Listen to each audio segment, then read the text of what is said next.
साथियों, आज बहुजन समाज पार्टी की तरफ से एक मैसेज आया है। अभी तुरंत मैसेज आया है और ऐसा मैसेज आया है जिसे आप सुनेंगे तो आपको अपने परिवार के गार्जियन की याद आ जाएगी। मैं कसम से बता रहा हूँ, जिस तरह से बहन जी ने आज मैसेज किया है उस तरीका से किसी भी पार्टी के नेता, किसी भी घर के गार्जियन नहीं कर सकते हैं। मैं खुद बता रहा हूँ, आपके घर के गार्जियन इस तरह से नहीं बोलेंगे जिस तरह से बहन जी ने आपके प्रति आवाज उठाई है। यकीन नहीं मानेंगे दोस्तों, बहन जी ने जो कमेंट लिखा है, बहन जी ने कहा है कि एससी एसटी जो उप वर्गीकरण वाला मामला था, आरक्षण वाला, उसमें जिस तरह से कांग्रेस, बीजेपी, समाजवादी पार्टी ने राजनीति किया है, अगर उन पार्टियों का साथ बहुजन समाज पार्टी के किसी भी पदाधिकारी ने दे दिया तो मैं उनको निकाल दूंगी पार्टी से, और मुझे निकालना ना पड़े, वो लोग तुरंत पार्टी से इस्तीफा दे दें। सोचिए, अगर आप बहन जी का साथ नहीं दे सकते हैं तो कम से कम आप बहन जी की बुराई भी मत कीजिएगा।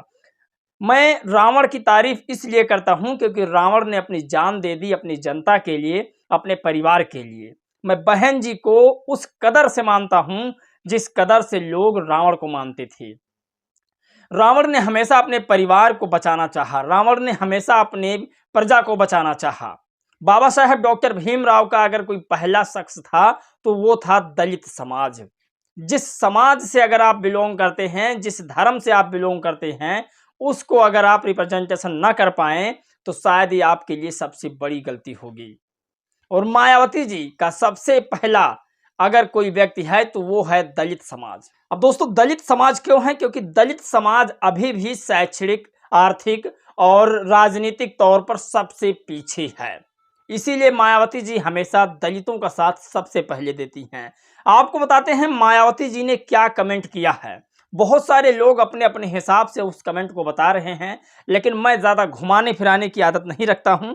इसीलिए आपको बता दें, बहन जी ने पहला जो लिखा कि एससी एसटी आरक्षण के वर्गीकरण व क्रीमीलेयर का मुद्दा इन वर्गों को बांटने वाला भी है, जबकि बीएसपी जाति के आधार पर सदियों से तोड़ो व सताए गए इन लोगों को जोड़कर बहुजन समाज बनाने का मानवतावादी मोमेंट है, जिससे कोई समझौता संभव नहीं।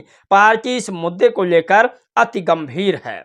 बहुजन समाज पार्टी का जो मोमेंट है वो सिर्फ एक पार्टी का नहीं, पूरे बहुजन समाज का विजन है, उसको एक साथ लेकर चलने का विजन है।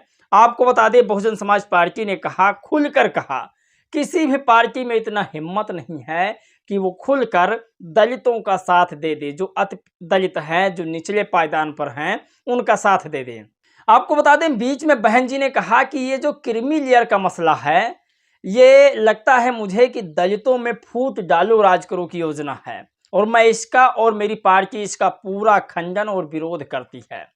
अब कुछ मेरे समाज के लोग, जो मेरे वाल्मीकि समाज के लोग हैं, वो बात ये कहेंगे कि मायावती जी मेरे लिए क्या करती हैं। अगर क्रीमी लेयर खत्म करेंगी बहन जी तो सोचिए आपका भी उत्थान होगा। आप कल्पना नहीं कर सकते कि आपके समाज के लोगों को प्राइवेट सेक्टर में रखा जाता है, वो सारी सिस्टम खत्म हो जाएगी।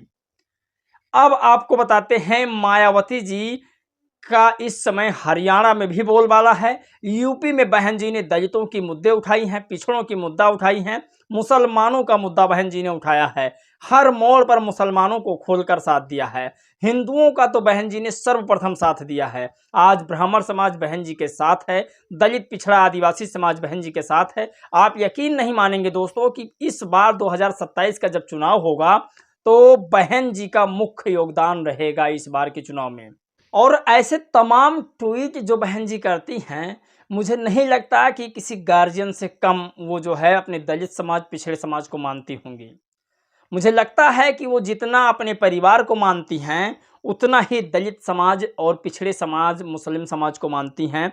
बहन जी ने दूसरा कमेंट जो लिखा था कि इसको लेकर कर्नाटक, तेलंगाना, आंध्र प्रदेश व तमिलनाडु की सरकारों द्वारा माननीय सुप्रीम कोर्ट के फैसले से पहले ही जो वहां एससी एसटी को बांटने की राजनीति की जा रही है वह ठीक नहीं है। खासकर यह कांग्रेसी सरकारों का रवैया इस मामले में अति निंदनीय है। सोचिए, बहन जी ने लगातार ये नहीं चाहा कि राजनीति कैसे सुधारी जाए, बहन जी ने ये चाहा कि दलित समाज में किसी तरीक़ा से कोई अगर फूट कर रहा है तो उसे रोका जाए। ये बहन जी का विज़न है। बहन जी के कहने का मतलब ये है कि जहाँ-जहाँ पर कांग्रेस की सरकार है, जहाँ-जहाँ पर बीजेपी की सरकार है, हिमाचल प्रदेश, कर्नाटक, तमिलनाडु, आंध्र प्रदेश, ऐसे तमाम जगहों पर पहले से माननीय सुप्रीम कोर्ट के फैसले के पहले से ही लोग फूट डालो राज करो की नीति लागू कर दिए हैं। उनकी सरकारों ने ऐसी व्यवस्था बना दी है। बहन जी ने उसका खुलकर विरोध किया है और आज भी कर रही हैं। 2027 में इसका फर्क बहन जी पर जरूर पड़ेगा। कुछ लोग मुझे कहेंगे कि आप पत्रकारिता कर रहे हैं या बहन जी की तारीफ कर रहे हैं, तो मैं आपको बता दूं कि इस समय सरकार किसकी है, किस हिसाब से सरकार अपने लोगों को देख रही है।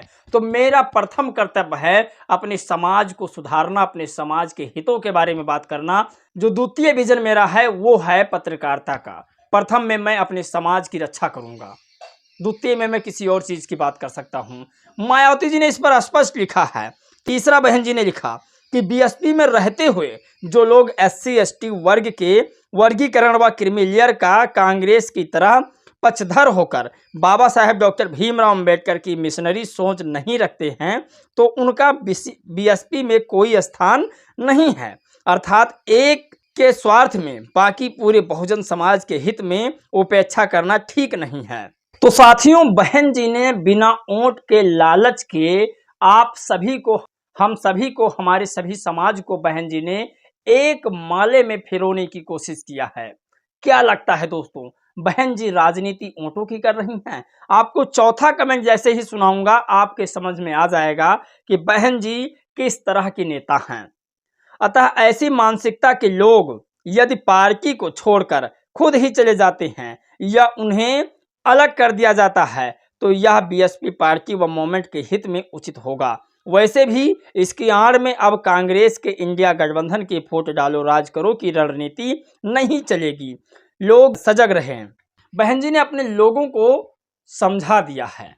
अब मैं आपको बता रहा हूं, इस बात को जरूर आप समझिएगा और इस वीडियो को इतना शेयर कीजिएगा ताकि सभी लोगों तक बहन जी का ये मोमेंट पहुंच सके, बहन जी का ये मैसेज पहुंच सके।